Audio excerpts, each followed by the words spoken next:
নমস্কার, শুভ সন্ধ্যা। র্যাপিড টাইমসে আপনাদের সকলকে স্বাগত। সারাদিনের সমস্ত খবর নিয়ে আমি দিয়া। আগামী 9 সেপ্টেম্বর হতে চলেছে উপরাষ্ট্রপতি নির্বাচন, জানিয়ে দিল জাতীয় নির্বাচন কমিশন। ইস্ট বেঙ্গল ফ্যান ক্লাবের তরফে শিলিগুড়িতে ইস্ট বেঙ্গল ক্লাবের প্রতিষ্ঠা দিবস উদযাপন করা হলো। পতাকা উত্তোলন ও কেক কেটে দিনটি উদযাপন করা হয়।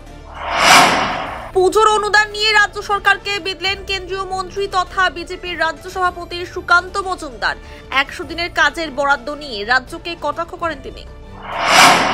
শিলিগুড়ি ইস্টার্ন বাইপাস সংলগ্ন বানেশ্বর মোড়ে বীর চিলা রায়ের মূর্তি স্থাপনের ভিত্তিপ্রস্তর স্থাপন করা হলো। অনুষ্ঠানে প্রধান অতিথি হিসেবে উপস্থিত ছিলেন বিশিষ্ট সমাজসেবী জ্যোতি প্রকাশ কানুরিয়া।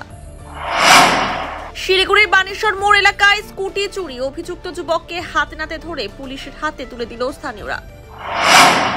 শিলিগুড়ি ইস্টার্ন বাইপাস সংলগ্ন একটি দোকানে এসির তার চুরির ঘটনায় চাঞ্চল্য ছড়ালো। এলাকায় লাগাতার চুরির ঘটনায় উদ্বিগ্ন ব্যবসায়ীরা। শিলিগুড়ির বিনয় মোড় এলাকায় এক ব্যক্তির স্কুটি ছিনতাই ও হামলার ঘটনায় চাঞ্চল্য ছড়ালো। ঘটনা তদন্তে পুলিশ।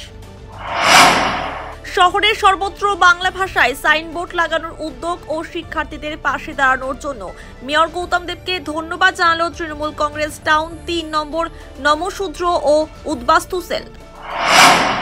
আপনারা লক্ষ্মীর ভান্ডারের টাকা পান, তাহলে রাস্তায় কেন, বাড়ি যান। রাজগঞ্জ ব্লকের শিকারপুর গ্রাম পঞ্চায়েত এলাকায় বেহাল রাস্তা মেরামতের দাবিতে বিক্ষোভে সামিল মহিলাদের এমনই কথা বললেন রাজগঞ্জের বিডিও প্রশান্ত বর্মন।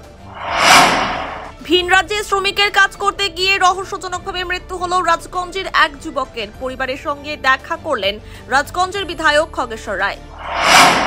সারাদিনের সমস্ত খবরের আপডেট পেতেই নজর রাখুন শিলিগুড়ি টাইমসে। শিলিগুড়ি টাইমসের খবর আপনারা পেয়ে যাবেন শিলিগুড়ি টাইমসের ইউটিউব, এক্স হ্যান্ডেল, থ্রেডস এবং ইনস্টাগ্রাম পেজেও। সঙ্গে থাকুন, দেখতে থাকুন শিলিগুড়ি টাইমস।